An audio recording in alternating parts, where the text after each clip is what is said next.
All right, Coach. After day one, what are you feeling about the team and a little prognostication?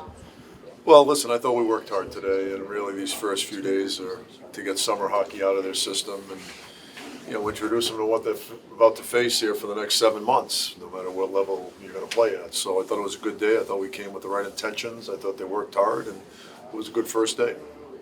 And Coach, last year the turnovers plagued this team and the lack of scoring, from the secondary guys. Do you feel like working in camp, that's what you guys going to address to make sure that you guys cut down on those this year, the turnovers at least? Yeah, I mean, obviously the amount of goals we gave up is just unacceptable. So we've got to be better keeping the puck out of our net, and that entails a few things. So one of them is turnovers, because when you turn a puck over, you have a hard time being in defensive structure. And I thought our puck management really hurt us a lot throughout the season. So we've got to be better in that area. We've got to be better structurally, defensively, and we want to be better in all our areas, in every area that the game presents. So, but there's a lot of optimism in that locker room right now. Logan said that his injury is week to week. Do you expect him to be ready for opening night? Well, week to week. I'll let you know after this week. I'm not being coy. I just, he feels like he will be, but, with the injury he's got, you're just not sure. So, we will go week to week and continue to reevaluate him after the next 4 or 5 days. How much of a door does that open up for younger guys like Eklund if Cooch is out for a little bit? It opens the door for Eklund and other young players for sure. Obviously, I think everybody here knows what Cooch means to our team, and on and off the ice, and he'll be sorely missed if he's not able to start the season with us. But it'll give an opportunity to somebody else. That might place some more burden on Thomas Schertl too. We talked about Tommy last year in terms of maybe needing to get a little quicker. That sort of. Have you seen that in terms of his fitness and conditioning so far? He looks very good. Matter of fact, I haven't seen him with his shirt on all since I've been here, because he wants to show everyone how good he looks. So, but he looks good on the ice too. I really liked his pace today. I mean, you can tell he's skating freely, and he looks a little bit quicker. So, Coach, we talked about last year about your leading scorer being your defenseman, and now he's gone. So how do you make up for that scoring, or will you guys be a defensive team this year? I think every team's trying to be a defensive team. And, I think with some of the players we added, I think they'll pick up some of the slack from an offensive standpoint. But also, it's not just about the scoring. We have to be a more well-rounded team. We've just got to be a better team overall. And with that, I think guys that maybe scored 10 goals might score 13 goals, or guys that have scored 20 might score 25. So I think over the course of the year, the depth of your roster, I think the better your team plays, the more productive everybody is, and that's what we have to focus on. Did anybody stand out today at the scrimmage, or what were you looking for there in this first one? Just looking for the compete and the effort, really. And again, it's hard that first day. One team took 10 minutes of warm-up, and then they play, and the other team practiced, and they kind of faded as the scrimmage went on. So, really it's just to get into the game flow. David, I think you mentioned the other day that even though Eric's gone, the way you guys played doesn't necessarily change. I mean, how does that, what is the identity of your defense core have to be right now without a guy like him? You don't really have too many offensive type guys. What's the identity of that group got to be? They have to be really good at what they're good at, and as a whole, our group are guys that can close on people, be hard on pucks, and make simple outlet passes. And then the opportunity to join the rush when it presents itself, we've got to consistently take advantage of that.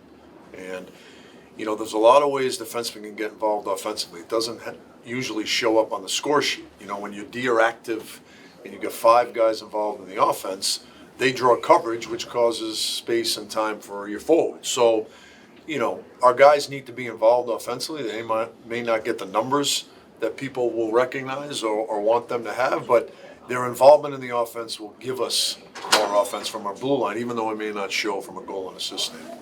Can guys get into trouble if they try to do too much a little bit, maybe outside of their... Yes. I mean, forwards or defensemen, regardless of what position, any player that's trying to do something he's not capable of doing is going to get in trouble, right? So, but when you get involved, your forwards also have to be responsible for the puck, and that ties to what we talked about earlier, our turnovers. So does that mean, are you worried then about bad pinches from your defense this year? I'm not worried one bit about anything today. Are you going to select another alternate captain, and have you decided on who that is? Yeah, I think that will play itself out through training camp. We certainly have, obviously, with Cooch and Hurdle and Mario, feel very confident in that, those three guys from a leadership standpoint. But, we have other guys that I'm sure we all would recognize that could be guys that would be assistant captains. So that's something that we'll talk more about as camp moves forward. Coach, Nico said he didn't really care about who won. What was your feeling about when Vegas hoisted the trophy, Stanley Cup? Well, I was happy for Bruce. But more so, I was happy for Jack Eichel and Brett Howden, two guys, especially Jack, who I, coached at BU and have a strong relationship. And Brett Howden's just an incredible kid, someone I really enjoyed coaching with the Rangers. And then Bruce and I built up a friendship over the years from my time at BU, and just really happy for him. So, and even George McPhee, I've known from afar for a while, so I was happy for George. And Kerry Bullbolts is now the president there. I worked for him in Lake Erie, and I was happy for our division and our conference. Everybody talked about how strong the East was, but I think it was pretty clear who the best team was last year when the season ended, when the playoffs ended. I know today's just the first day of camp, but you had Gavanka with Ferraro, and sort of what Leon might be able to bring the team in terms of puck moving, being more offensive oriented. Just what have you thought of his play today, and just in general seeing him at captain skates? Yeah, it's hard to gauge a guy in day one. I don't want to. And I was actually during the scrimmage, I was actually saying that to him. You know what? Just let this play out. Don't want to paint a brush in one day for a player. So, but I liked him at the World Championships. I was excited when we got him because he does give us a right shot defenseman who's got some offensive ability. So he's going to have a legit opportunity here. Dave, without, we don't know obviously if Logan's going to be healthy enough for the play in that. Do you use this time to audition guys for that 2C role, and is Granlund maybe a guy you look at as potentially filling that void? Yes. And Granlund had a great day today. I mean, he's, I'm excited for him this year. He's excited to be here, and I think he's going to have a good year for us. You kind of keep him in the middle now. Yeah, he'll start in the middle for sure, yeah. So, Coach, you got 1 year under your belt. How are you feeling year two? What's your expectations, and what would you say, to the people out there watching is going to happen with this team this year? Well, I know what the outside hockey world thinks of where we're going to finish this year, but Why are you looking at me? I would caution everybody because I really feel good about our group. I feel really good about our forward group. I think our D-core can be effective when they play to their strengths, and I think our goaltending will be better. So, as we've talked about an awful lot the first 4 months last year, this would end, and we talked privately, and a lot of us couldn't believe our record was what it is based on the way we actually looked and the way we played. And, you and I talked about in Vegas about the statistics. It didn't look, and so eventually, if we make another step and play better than we did the first 4 months of the season before our roster started changing so dramatically, I think we're going to have a much different record than maybe people might anticipate. And yourself? I feel great. Okay. I feel really good. No, I feel really good about our organization. Feel so good about our coaching staff, our training staff, the direction we're going. We're in a much better position as an organization than we were a year ago. We know Logan is hurt. We know Makiniemi's working his way back. Any other, last year, Quinn season was ended early.